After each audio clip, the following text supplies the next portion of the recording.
안녕하세요. 작년 겨울에 하나밖에 없는 우리 오빠가 장가를 갔어요. 저에게는 당연히 새언니가 생겼고요.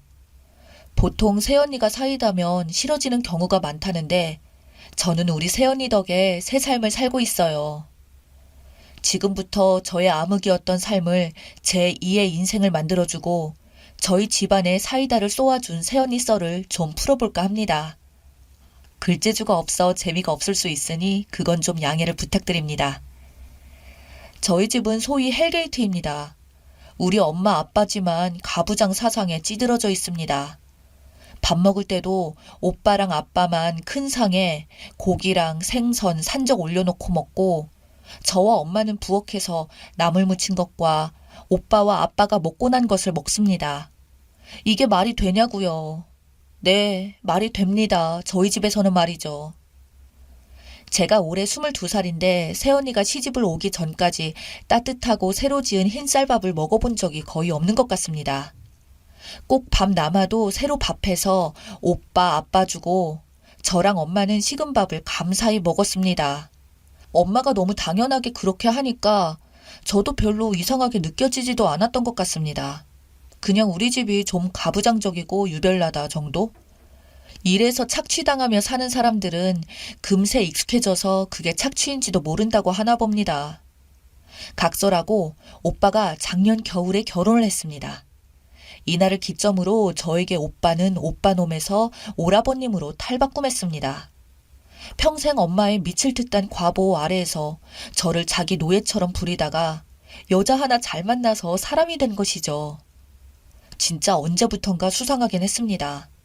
평소에 내가 찬밥을 뜨건 찬밥을 먹건 설거지를 산만큼 하든 쥐뿔도 나 몰라라 했던 게 가끔씩 집에 와서 밥을 먹을 때 자기 몫으로 상에 올려져 있는 고기를 덜어서 나 주고 오빠가 그러니까 아무도 아무 말 안 합니다.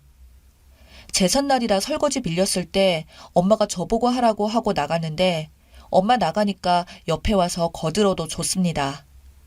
이게 생각해보면 다 새언니랑 연애하면서부터입니다. 자꾸 말이 샜는데 이제 진짜 언니 썰을 풀어보겠습니다. 첫 번째, 올해 설날 그러니까 결혼 후 첫 명절 새언니가 인사와서 밥상을 차렸는데 첫 설이라 다들 큰 상에 같이 밥 먹었습니다. 새언니도 첫 손님이라 방금 한 새밥을 퍼주었습니다. 제 밥과 엄마 밥만 오래되어서 다 달라붙어서 떨어지지도 않는 그런 밥이었습니다. 새언니는 그걸 빤히 보더니 오빠를 흘기 쳐다보고는 제 밥그릇과 오빠 밥그릇을 번갈아 보면서 눈만 까딱까딱 하는 겁니다.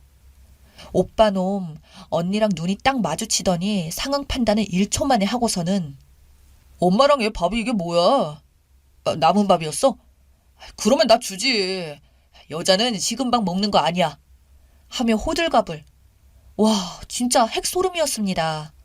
언제부터 자기가 웃기지도 않아서 그러면서 오빠 밥이랑 내 밥이랑 바꾸는데 엄마가 그걸 보더니 얘가 왜 이래? 하시고는 오빠 밥을 새로 퍼다 주셨습니다. 진짜 웃겼습니다. 여기서 진짜 대단하다고 느낀 건 어떤 말 한마디 없이 눈빛만으로 의사를 전하고 오빠를 바로 움직이게 할 수 있을 정도의 영향력을 언니가 하고 있다는 것이었습니다. 심지어 혹시나 엄마가 설거지라도 시킬까봐 밥 먹었으니 소화도 시킬 겸 오늘은 자기가 설거지하고 싶다고 설레발까지 치고 오빠가 설거지를 했습니다. 저는 오빠가 왜 이러지? 뭐지? 싶었지만 덕분에 저는 놀았으니 꽃이죠. 두 번째, 오빠 부부가 신혼집 집들이를 한다면서 우리 부모님이랑 저를 초대했습니다. 그래서 오빠 집에 밥 먹으러 갔는데 한 상 가득이었습니다. 나름대로 맛있었고 또 그 정성에 놀라고 있는데 국이 짜다 아가야. 이 전은 너무 부쳤네. 불고기 이거 어디 거냐? 국산 먹어야지.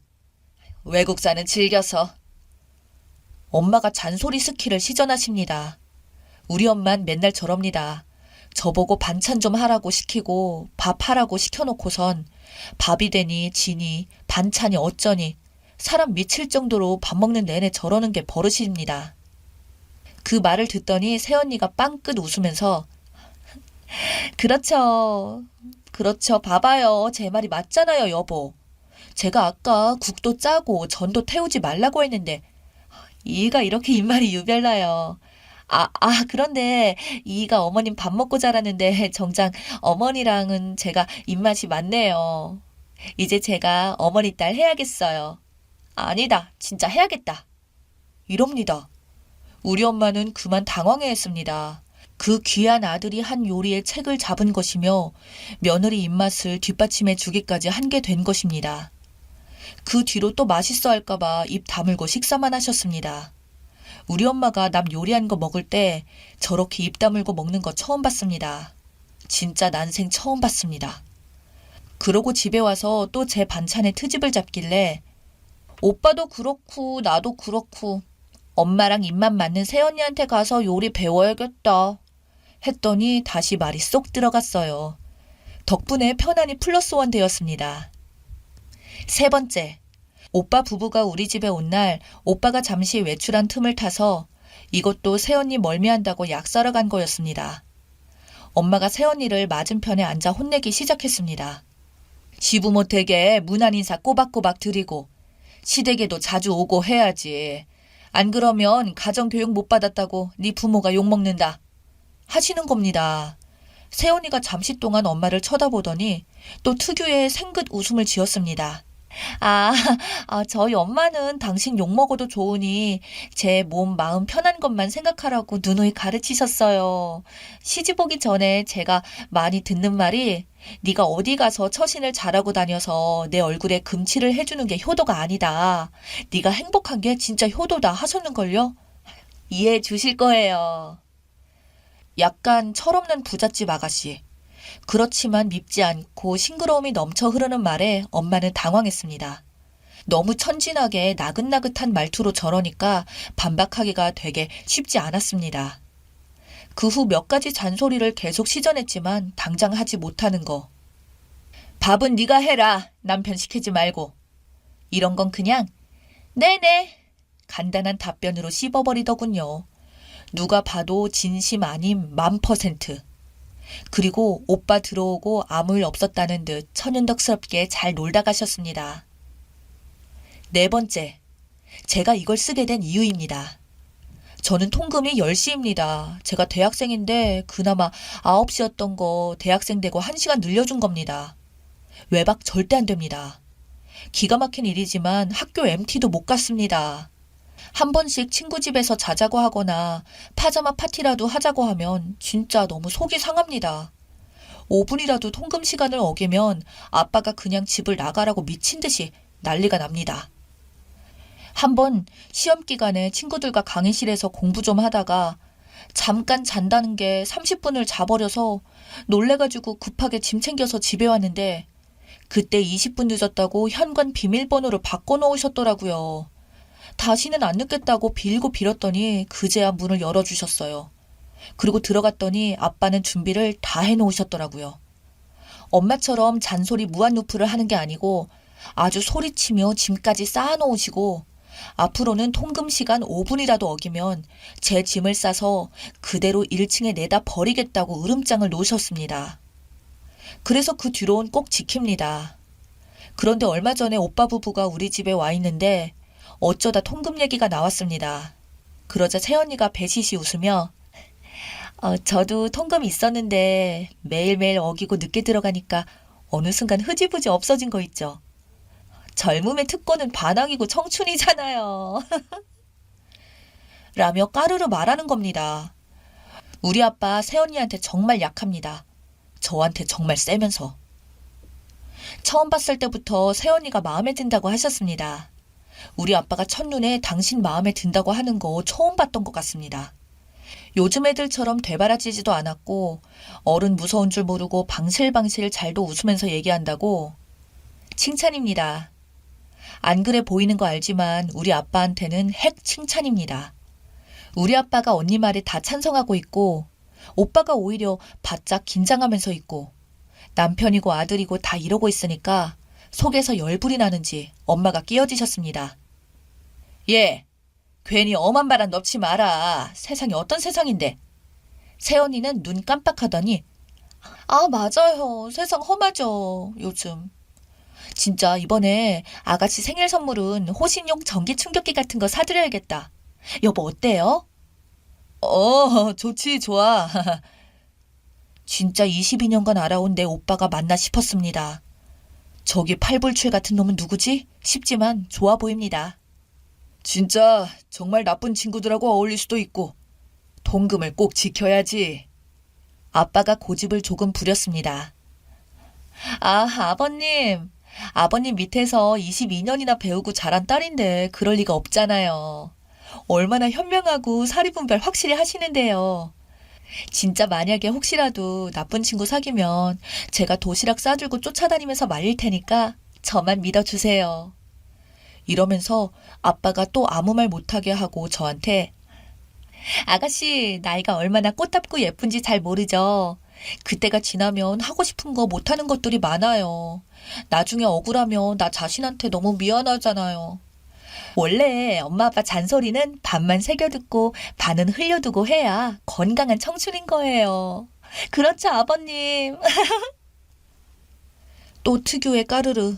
진짜 너무 해맑고 티끌 하나 없고 아기같이 천진난만하면서도 차근차근 차분하고 우아하게 말을 해서 뭐 더 할 말이 없어졌습니다.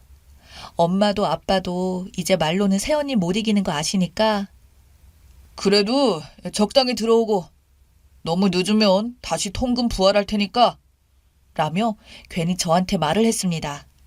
결론은 아빠가 백기를 드셨습니다. 나의 22년의 투쟁이 22분도 안 되어 끝낼 수 있었다니. 저한테도 어머니 아버지 걱정하시는 마음 당연한 거니까 우리 반항은 아가씨 생일 선물은 받은 뒤부터 하기로 약속해요. 내가 어마어마한 선물 준비할게요. 쇼핑하자 쇼핑. 여보, 이건 생활비에 썼어요? 아니면 제 용돈인가요? 내 용돈으로서 내 동생 생일이니까 당신이 잘 골라주고 라며 다시 호구 인증하는 오빠. 그렇게 대충 마무리되니까 낭만을 안주 삼아 청춘을 위해 한잔 해요. 음, 아가씨 보니까 너무 부럽다. 어머니 아버지, 다음엔 우리도 청춘 여행 가요. 가평 같은데 MT 어때요? 라며 또 양보하고 또 찜찜하신 부모님 기분을 풀어드렸습니다. 제가 새언니가 진짜 대단하다고 느끼는 게 이겁니다. 항상 새언니가 말한 대로 되고 새언니 뜻대로 되는데 오빠는 되려 그게 좋아 죽고 아빠는 진짜 은근히 마음 여리고 저러는 거 좋아하는 건 처음 알았습니다. 되게 행복해 하십니다. 엄마는 좀 아직 찜찜해 하시고 새언니가 잘해보려고 하시는 거 알겠다고 하시는데 새언니가 너무 똘똘해서 걱정인데 밉지는 않다고 말씀하십니다. 저는 이미 언니의 광팬입니다. 집에 사람 하나 잘 들이면 이렇게 좋다는 걸 이번에 절실히 알게 되었습니다. 요즘 사이다 가족들 이야기가 많길래 저도 우리 새언니가 너무 좋아서 여기에 좀 풀어봤어요. 우리 가족 이대로 쭉 화목하고 행복하게 잘 살았으면 좋겠어요.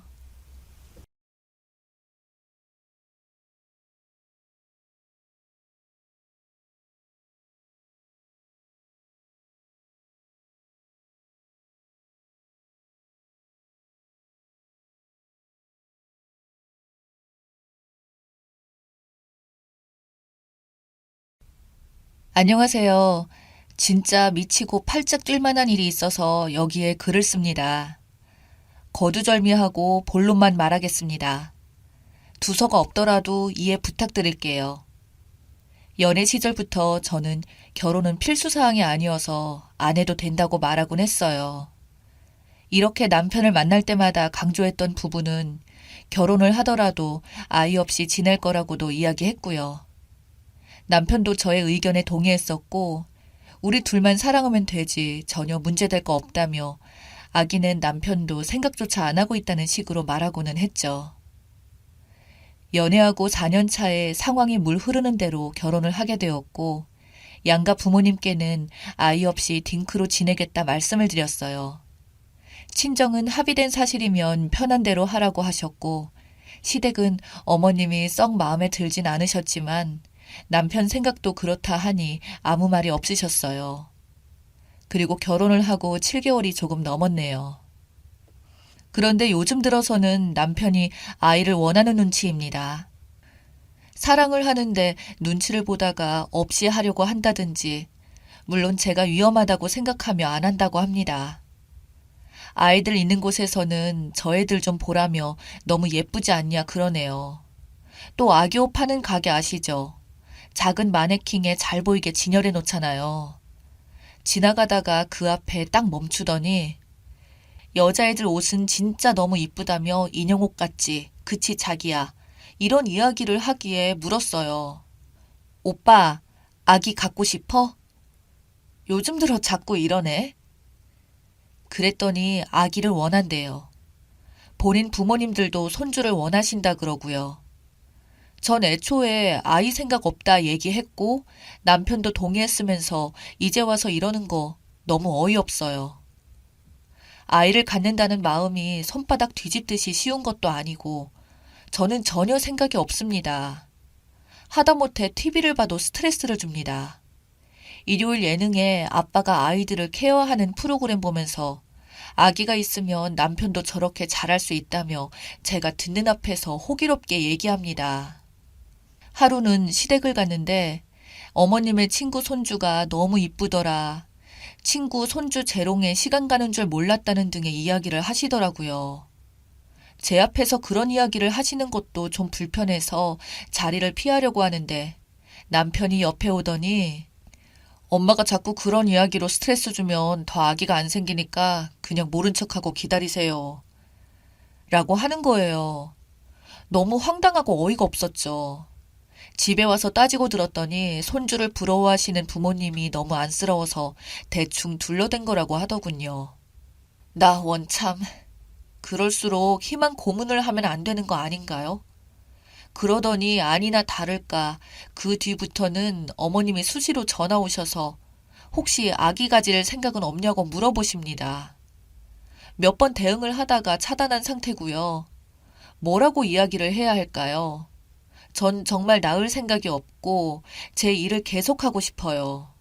또 육아는 좀 힘든가요? 지금이야 넌 낳기만 해라. 내가 다 키울게. 하지만 낳고 나면 뒤치다꺼리는 제가 다 할 거 뻔히 보이고 주변 친구들 보면 지옥 육아에 힘들어하는 거 한두 명이 아닙니다. 제 몸 망가지는 것도 싫고 출산도 싫었어요. 결혼하면 얘가 어쩌겠어 하는 마음으로 대충 제 비위를 맞춰주는 척 하다가 지금 와서 본색을 드러내는 것 같아서 괘씸하기도 하고 제 뜻을 뻔히 알면서 자꾸 마음을 떠보니 진짜 미칠 노릇이네요. TV며 길거리를 다닐 때며 아이들만 있으면 은근히 아이들이 예쁘다 떠보는데요. 정말 어떻게 해야 할까요? 조언 부탁드립니다. 추가합니다. 댓글 다 읽었습니다. 남편은 한 번도 딩크라 생각하고 산 적이 없다라는 글을 보니 정말 열이 올랐습니다. 시술하라는 댓글을 읽고 점검 전에 제가 시술하겠다니 펄쩍 뛰며 절대 안 된다네요. 그러길래 그럼 오빠가 시술하라고 했더니 왜 본인이 시술을 하냐고 계속 화를 냅니다. 서로 말을 하다가 끝내 뺨 한 대를 맞았습니다.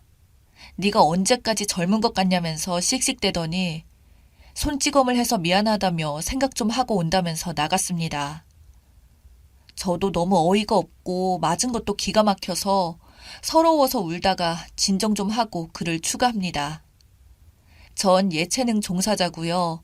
너무 다행스럽게도 수입이 꽤 들어오고 있어서 남편과 거의 비슷하거나 제가 더 버는 달도 있습니다. 빚이 있어도 혼자여도 부족하지는 않아요. 비록 짧은 기간이었지만 그동안 가정의 기여도도 남편은 거의 없음에 가깝고요. 제가 프리랜서로 일하다 보니 연주나 수업이 없는 시간은 다 자유라 대부분 제가 부담했어요. 몸을 쓰는 직업이다 보니 임신 기간이 절대적으로 방해라고 생각을 했고요.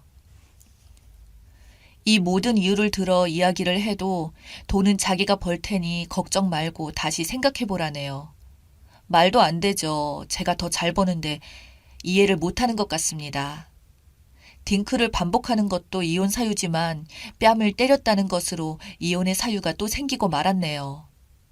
제 지인이 변호사라 자초지경을 설명하고 내일 얼굴을 보기로 했습니다. 가정의 기여도도 별로 없으니 자기가 뭐 챙겨갈 건 있을까요? 지금 제 마음이 화가 너무 나서 글이 정리가 안 되네요. 틈봐서 다시 추가할게요. 감사합니다. 추가합니다. 내일 출근도 해야 하고 곧 들어올 것 같아서 간단히 짐을 싸서 친구네서 하루 신세지기로 했습니다. 대충 이야기는 들었어. 네가 언제까지 젊고 잘 나가겠어. 애도 낳을 수 있을 때 낳는 거야. 뒤늦게 낳는다고 후회하지 말고 한 살이라도 젊을 때 하루라도 더 일찍 낳아야지. 라며 이런 식으로 이야기하더라고요. 제가 고개 빳빳이 들고 난 낳을 생각이 없는데 애를 안겨주느니 마느니 혼자 난리야? 나는 40까지는 젊게 살 수 있을 것 같은데? 라고 하다가 맞았습니다. 사진은 당연히 찍었고 첨부하려 했으나 맞은 부위가 너무 눈과 가까워서 지인들은 누구인지 알아볼 수 있을 것 같아서 첨부하지 않겠습니다. 내일 변호사 만나러 가는지 저놈은 생각도 못할 거예요. 변호사 만나서 할 얘기거리만 더 만들어주네요. 저도 차라리 주작이었으면 좋겠습니다. 7개월 만에 이렇게 되리라고는 꿈에도 생각지 못했으니까요. 결혼만 하면 동화처럼 행복하게 사는 줄 알았는데 이러고 있습니다. 하지만 맞고 사는 여자가 되고 싶진 않아요. 지금 마음 같아서는 빨리 마무리하고 싶고요. 다들 주말 잘 마무리하세요. 후기입니다. 기억하는 분이 계실지 모르겠지만 2년 전 글 썼던 사람입니다. 벌써 많은 시간이 흘렀네요. 저는 이혼을 했고 많은 분들이 염려해 주신 덕분에 나름 깔끔하게 이혼했다고 생각을 합니다. 오랜 시간 얽히고 싶지도 않아서 길게 이것저것 재고 따지지도 않았고 차라리 손해를 보더라도 오래 생각하기 싫어 그냥 최대한 빠르게 마무리를 했습니다. 마음먹으니 이혼은 정말 아무것도 아니었습니다. 그 당시 저는 진단서부터 발급받았고 최대한 만나지 않으려고 했습니다. 언제 돌변해서 폭력을 휘두르는 남자는 역시 한 번 본성을 보이니 술 먹고 집 앞에 찾아와서 행패를 부리네요. 차라리 7개월 만에 저런 본성을 안 게 다행이었고 혹시라도 전 남편 말에 홀려 아기라도 안 가진 게 다행이다 싶었죠. 저를 때렸다는 것 자체가 정이 다 떨어졌기 때문에 오히려 이별이 쉬웠습니다. 딩크인데 왜 수술을 하지 않느냐는 말에 저는 몸으로 돈을 버는 사람이라 몸 컨디션이 조금이라도 흐트러지면 그 여파가 오래 남아 아무리 간단한 시술이라도 예민하게 받아들이게 되더라고요. 이번 소송이 완전히 끝나고 다시 혼자가 된 저는 맡았던 학생들을 믿을 만한 다른 선생님께 보내고 20대에 유학하던 이탈리아에 돌아가서 다시 자리를 잡았습니다. 이때가 7월이었어요.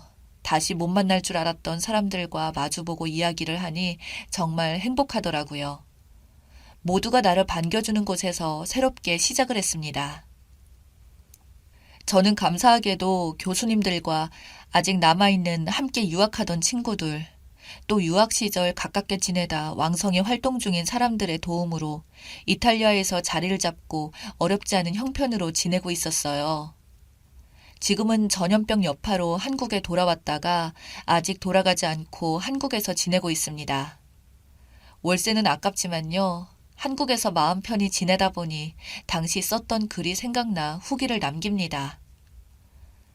저는 체구가 작습니다. 키도 작고 덩치도 작아요. 뺨을 맞았는데 정말 얼굴 반쪽이 다 부어오르고 터졌습니다. 너무 아팠지만 맞았다는 사실도 정말 슬펐고 그보다 더 화났던 것은 그렇게 때리고 마치 어쩔 수 없이 때렸다는 듯한 그 자식의 태도와 눈빛이었죠. 그건 또 무슨 다른 폭력을 예고하는 것 같았거든요. 그래서 진단서와 사진만으로도 충분히 이혼 사유가 되었고 시댁에서도 저를 붙잡지도 함부로 대할 수도 없었죠. 주작인 것 같다고 하시는 분들 때문에 또 다른 상처까지 받았고 짧았던 결혼 생활이었지만 후회는 하지 않아요. 누구나 실수는 할 수 있는 거니까요. 그리고 화장실 들어갈 때랑 나올 때가 다른 남자, 폭력 쓰는 남자랑 사느니 이혼녀 딱지를 끄는 지금의 제가 더 훨씬 행복합니다. 같이 아는 사람이 있어서 한국에 와서 만났다가 별로 알고 싶지 않았던 전 남편 소식을 알게 되었습니다. 벌써 재혼을 한다네요. 그런데 속도 위반으로 시작하는 결혼이라고 하더군요. 그렇게 바라던 아이. 이전에는 전 남편이 철저히 숨겨서 미처 몰랐던 아이 먼저 가지고 시작하는 결혼 축하라도 해줘야 할까요? 그런데 사실 기분이 더럽다던가 내가 화난다던가 하는 마음조차 1도 없습니다. 그만큼 예전의 정이 다 떨어진 것이겠죠. 한때 사랑했던 사람, 지금은 떠올리기조차 싫은 사람이 되었다는 사실 자체가 서글프네요. 얼굴도 모르는 사람들에게 받는 위로가 큰 힘이 되었습니다. 저는 이제 아주 잘 살고 있고 그때보다 마음이 훨씬 편해졌습니다. 저는 지금 잘 지내지만 남자와 단둘이 있는 게 좋은 일이기는 해요. 가끔 그때 일을 악몽으로 꿀 때면 수면제가 있어야지 잠이 드는 날이 있기도 하지만 그래도 언젠가는 극복할 거라 생각하면서 지내고 있습니다. 저 같은 일을 겪는 분이 또 안 계셨으면 좋겠어요. 진심으로요. 머릿속으로는 분명히 이혼이 답인데 세상에 홀로 서기 두려워서 혹시 나이 때문에 힘들고 고통을 겪고 계시는 분들이 안 계셨으면 좋겠습니다. 생각보다 인생은 길고 우리는 행복하게 살 수 있어요. 더운 여름 잘 이겨내시고 주말 잘 보내세요.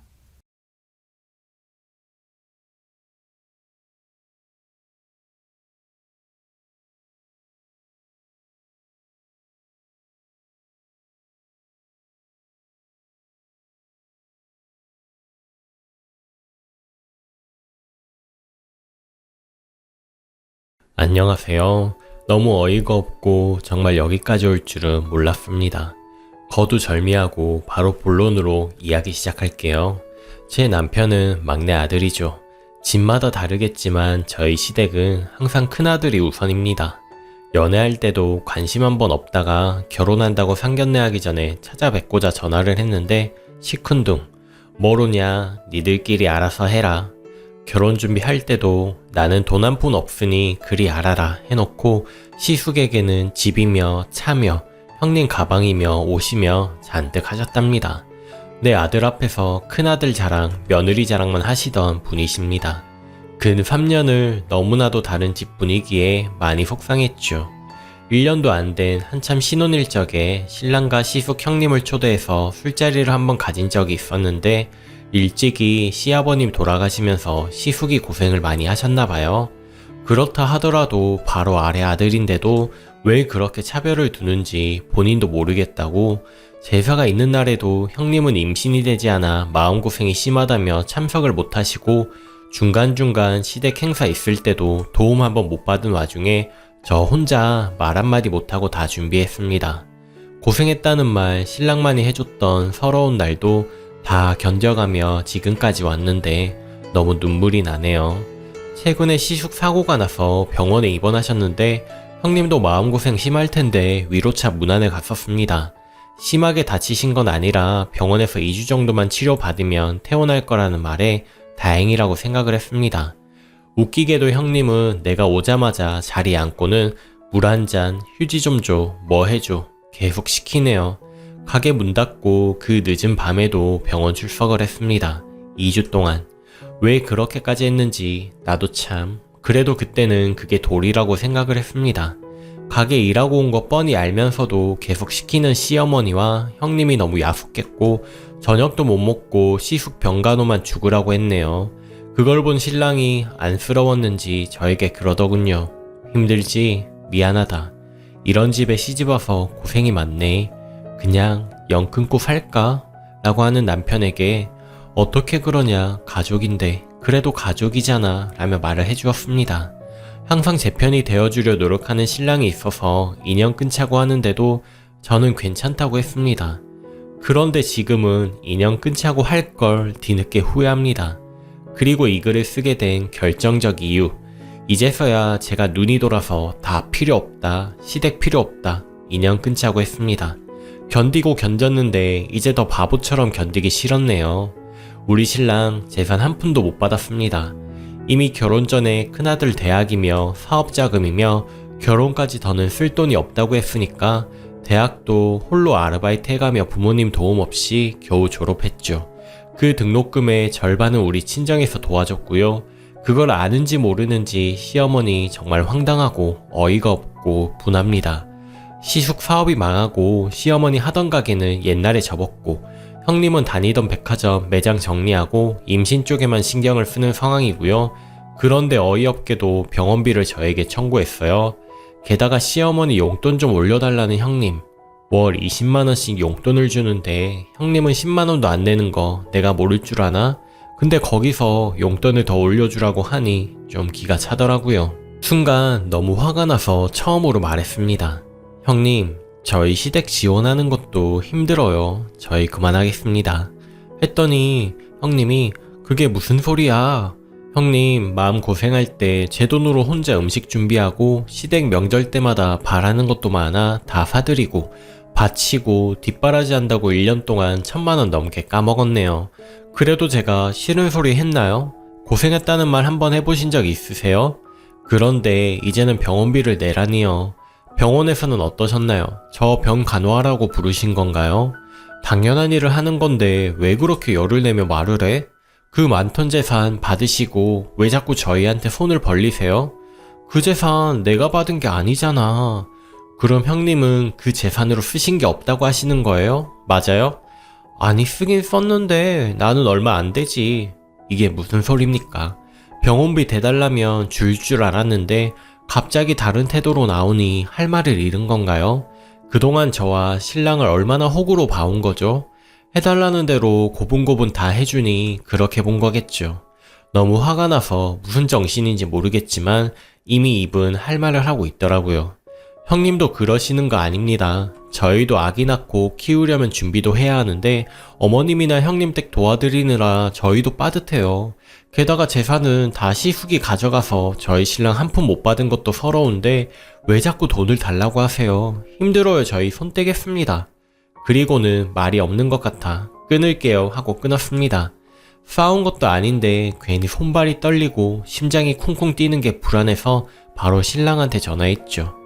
마누라 장하다 라며 차라리 잘된 거라고 토닥토닥 해주는 마음에 그동안 참았던 눈물에 엉엉 울고 신랑이 치킨 사와서 같이 맥주 한잔하면서 또 울고 눈이 퉁퉁 부어서 가게 문 열고 글을 쓰네요. 분하고 왜 화를 더 내지 못했을까? 소리라도 더 지를걸. 괜히 후회하고 그 상황이 머릿속에서 반복되면서 아 이렇게 얘기할 걸 하는 상황만 계속 생각하게 되네요. 계속 이렇게 당하고 호구처럼만 살 수는 없을 것 같아 지르기는 했는데 제가 지금 잘하고 있는 걸까요? 이렇게 하는 게 맞는 건지 내심 속으로는 너무했나 싶기도 하고 고민이 많은 밤이네요. 후기입니다. 이렇게 많은 분들이 봐주실 줄은 상상도 못했습니다. 댓글을 보니까 남편을 왜 가만히 있느냐는 댓글이 조금 있어서 변명 아닌 변명을 해보려고 합니다. 우리 신랑은 거진 30년을 차별받고 산 사람입니다. 그동안에 관심받고 싶어서 정말 개구쟁이 짓을 많이 했다고 했네요. 상도 많이 받아보고 칭찬도 받고 싶다고 했는데 항상 제자리였다고 합니다. 게다가 상견례 할 적에도 제 얼굴 안 보고 진행하려는 게 너무 괘씸해서 이렇게 아들 결혼하는 게 우스워 보이면 나도 당신 우습게 보고 제사며 행사며 당신 얼굴 보기 싫어서라도 안 갈 거라며 바락바락 소리를 지르고 시댁 다 뒤집어 놓은 날 제가 멍청하게도 내가 잘하면 그래도 관심 가져주시지 않을까? 조금만 참아봐. 내가 노력해볼게 했거든요. 지금 생각해보면 부질없는 짓 제가 다 만들어 놓았네요. 제가 죄인입니다. 여하튼 응원해주신 여러분들에게 감사 인사 먼저 할게요. 어제 퇴근할 때 중간에 잠깐 봤는데 많은 분이 힘내라고 응원을 잘해주셔서 천군만마를 얻은 것 같습니다. 다들 고맙습니다. 그리고 다들 궁금해하셨던 시어머니와의 관계가 어떻게 되었는지 역시나 중간에 시어머니에게 연락이 왔었습니다. 똑순이한테 화냈다면서 무슨 일이냐? 시어머니는 형님한테 똑순이라고 부릅니다. 일을 똑소리 나게 한다고 한다나? 어머니, 형님이 시숙 병원비를 저희가 부담하라고 하셔서 이건 좀 아닌 것 같아서 화를 좀 냈습니다. 했더니 네가 좀 낼 수 있는 거 아니냐? 가족인데 지금 똑순이네 집 형편을 너도 잘 알지 않느냐? 애가 들어서야 집에 기운도 좋아지는 거요. 횡설수설. 너무 길어서 기억도 안 나네요. 가족인데 시숙한테만 재산 몰아주시더니 시숙 재산 많잖아요. 이럴 때 쓰라고 있는 거 아닌가요? 야야, 없으니까 그렇지. 있으면 너희한테 부탁하겠느냐. 충청도 분이셔서 사투리가 좀 있는데 대충 알아들은 내용만 적을게요. 계속 형님 편만 드시니 저도 정말 참기 힘들더라고요. 머리에 뭔가 한 방 딱 맞은 듯한 느낌이 나더라고요. 어머니에게 할 말을 다 했습니다. 저희는 돈 한 푼 받아본 적도 없고요. 힘들게 번 돈 그저 아무렇지 않게 가져가시는데 그게 당연한 건가요? 어떻게 같은 아들을 차별 두고 사세요? 결혼하고 지금까지 신랑한테는 얼마 안 된 시간이겠지만 저도 이렇게 많이 속상하고 서러운데 신랑은 어떻겠어요? 저는 할 만큼 했다고 생각하고 더는 자원봉사 못하겠습니다. 나중에 어머니 늙고 병드시면 저희 찾으실 거잖아요. 그런데 저는 이제 못하겠어요. 저희 시댁 행사 모두 참여하지 않으려고요. 그냥 모르는 척 영 끊고 사는 게 나을 것 같아요. 이렇게 강하게 나가니 시모가 흠칫 놀라시더니 무슨 말을 그렇게 하니? 너희가 쓰면 얼마나 썼다고 그러냐? 1년에 1,000만원씩 지금까지 3,000만원 가량 나갔습니다. 못 믿으시겠다면 통장 명세서 뽑아다 드려요. 그깟 돈이 그렇게 중요하냐? 큰 돈도 아니구만. 전화로 얘기 그만하고 건너와라. 직접 보고 얘기하자. 아니요, 저 얼굴 보면 얘기 못할 것 같아요. 전화로 해요. 3,000만원을 껌값으로 아시더군요. 어머니는 저희 신랑의 희생이 당연한 줄로만 알고 계시네요. 참나. 더위 먹었느냐? 아니요. 무슨 일 있느냐? 아니요. 한 1분가량 정적이 왔습니다. 많이 서운하냐? 네. 큰애가 뱃속에서 나올 때 얼마나 좋은 줄 아냐? 아무래도 작은 애보다는 큰애가 더 정이 많이 가는 법이다. 너도 애 낳으면 알 거다. 큰애한테 더 정이 많이 갔을 뿐이지 차별하지는 않았다. 그러니 지금 너랑도 이렇게 잘 사는 거 아니냐? 또 횡설수설. 어머니, 시댁 수발하느라 모은 돈도 없어요. 그렇게 차별하지 않으셨다면서 저희 신랑 초중고 졸업 사진도 없고 대학교는 왜 못 가고 재산은 왜 못 받고 왜 지금까지 혼자 따로 살았고 어머니 용돈부터 자잘하게 들어가는 집안 행사 비용을 왜 저희가 다 부담해야 하는지 얘기해주세요. 재산 안 줘서 그놈이 삐져서 이러는 거냐? 어머니, 재산 안 줘서 이러는 게 아니에요. 어머니 행동에서 저희가 서운한 거예요. 그니까 나는 너희를 차별한 적 없다니까? 대략 통화 내용이 이렇습니다. 원래 더 길고 내용도 많은데 한계네요. 짜 맞추긴 했는데 내용은 다 일치해요. 뭐랄까 말이 조금 안 통하네요. 처음 느꼈습니다. 말이 안 통한다는 것을. 그동안 내내 하며 호구처럼 말하는 대로 해주기만 해줬지 얘기를 해본 적도 없었고 이렇게 긴 얘기를 한 것도 처음이라서 잘 몰랐네요. 아무튼 저 마감도 해야 해서 통화 오래 못합니다. 오래 사세요. 당분간은 뵙고 싶지 않고요. 저도 애 낳고 슬슬 제대로 준비를 해야 할 것 같거든요. 저희 신랑 힘들게 번 돈 그리 다 쓰셔놓고 저희가 무슨 자판기도 아니고요.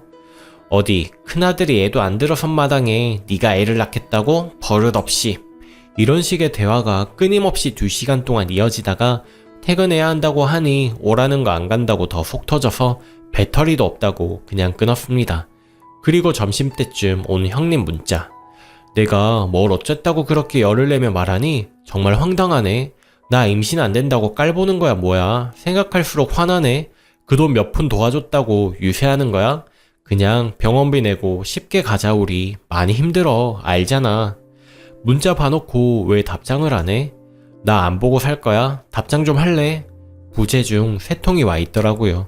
도대체 왜들 이러시는지 모르겠습니다.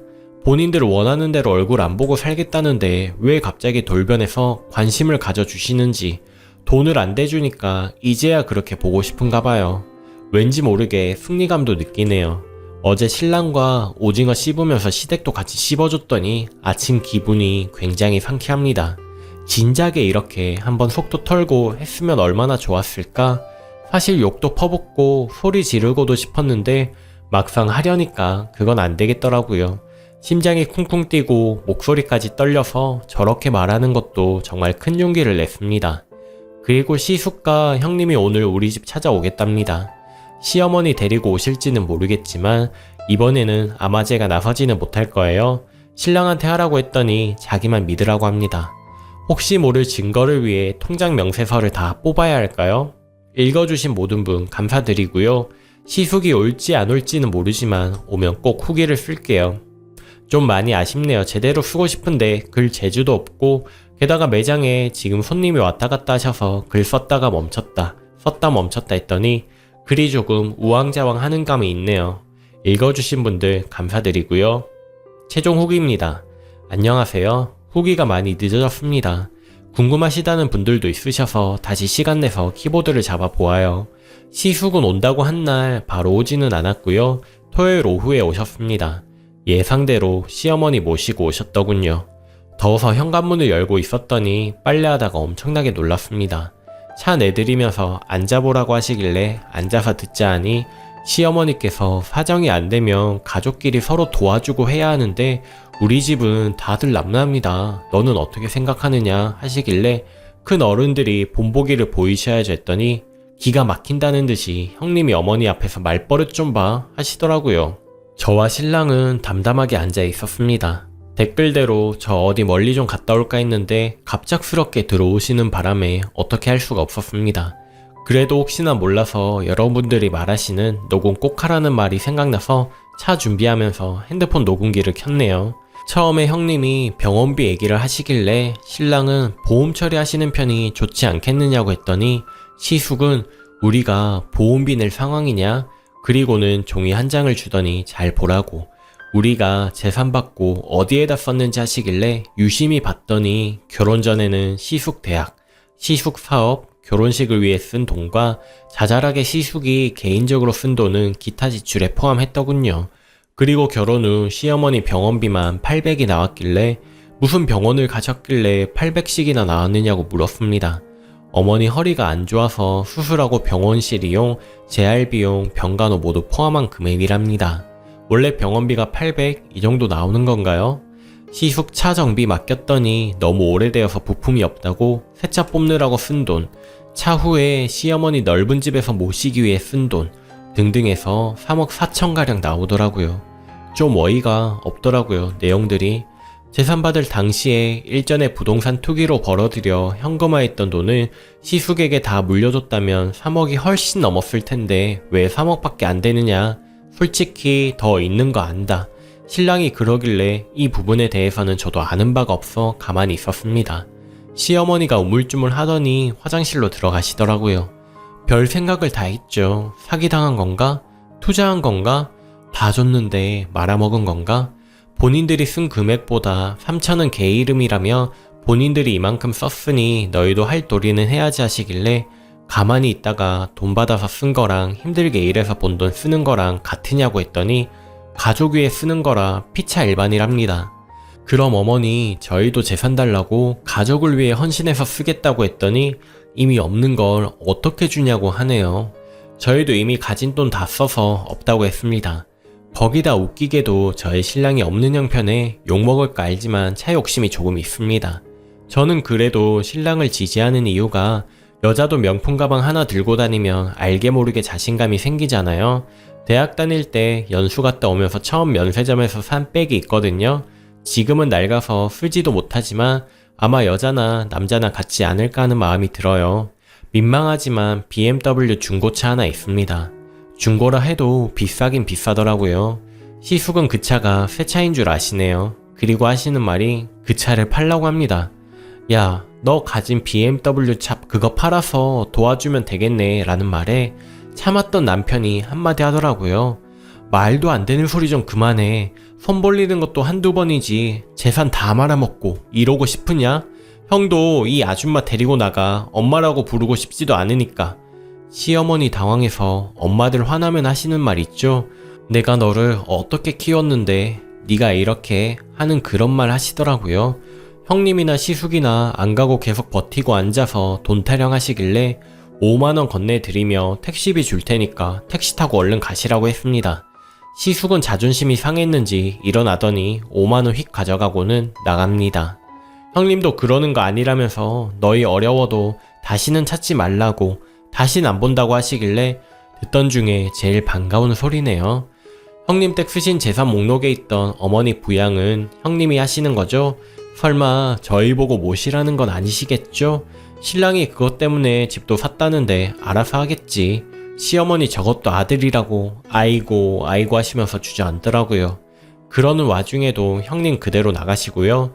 형님 어머니 데려가셔야죠. 결국 시어머니도 신랑이 태워다 드리고 왔습니다. 차 안에서 신랑이 물어봤나봐요. 왜 모든 재산을 형님 주시고 왜 저를 그렇게 대했냐고. 아들에게 버려진 기분이 어떤지 아시겠어요? 나한테 그렇게 헌신적이었다면 형처럼 대하지 않았을 거라고. 미움받고 크면서 겨우 만난 여자한테 이런 식으로 대하면 나는 더는 물러서지 않을 거라며 단단히 얘기했답니다. 시어머니도 너를 미워한 게 아니라 큰아들한테 기대가 많아서 그랬다며 횡설수설하시는데 신랑도 화가 났는지 그만하라고 매일 같은 소리 안 지겨우냐고 그랬다고 하네요. 그리고는 우리 집에서 살면 안 되냐며 살림 다 해주고 절 편하게 해준다며 그동안에 미워했던 거 용서해달라고 합니다. 어머니 아마 속으로는 걱정이 되겠죠. 많았던 재산 다 탕진하고 믿었던 큰아들은 망가지고 작은 아들마저 등 돌리는 판국이니 제가 걱정돼서 잘 말했냐고 나는 절대 못 모신다고 했더니 걱정 말라고 계속 찾아오면 이사할 거고 전화하면 번호 바꿀 거고 어떻게든 멀리할 거니까 그냥 서로 모른 척 살자며 잘하는 거 아니냐.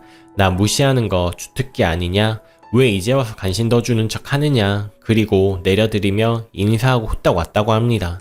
아마 겉으로 보기에는 저희가 좀 많이 싹수 없어 보일 거예요.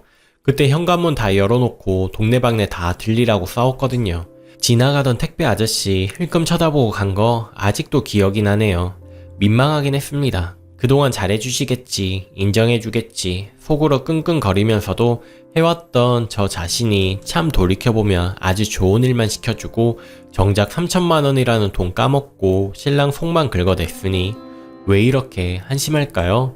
3천만 원 맞아요. 누가 보면 큰 돈도 아닌데 그런 걸로 연 끄는 거냐고 하시는 분들도 있으신데 돈도 돈이지만 그동안 저희가 너무 호구처럼 모두 다 들어주고 살아왔던 게 더 이상은 그렇게 살고 싶지 않아서 그런 겁니다. 아무튼 진심 어린 댓글 달아주신 분들 너무나 감사합니다. 이제 저희만 생각하고 살려고 하니 저 싸움이 있던 뒤로는 솔직히 너무 편안하네요. 연락도 안 받고 오로지 저희만 잘 살면 되니 이렇게 세상이 편안했는지 다시금 느끼게 되네요. 다들 정말 고맙습니다. 모두 원하는 대로 하고 싶었는데 제가 좀 논리적으로 머리 회전이 되는 편이 아니라서 일부 얘기가 조금 과장된 감도 있습니다. 씩씩거리며 쓴 거라 한치 오차 없이 쓰는 건 사실 불가능해서 제가 본 상황 신랑 말만 듣고 쓴 게 달아서 호의가 계속되면 호구가 된다는 걸 저는 그동안 많이 깨달았습니다. 응원해주셔서 감사드리고 읽어주신 분들 항상 가정에 행복이 깃들기를 기도하겠습니다. 오늘도 낭만캐스터를 시청해주셔서 감사합니다. 여러분들은 어떻게 생각하시나요?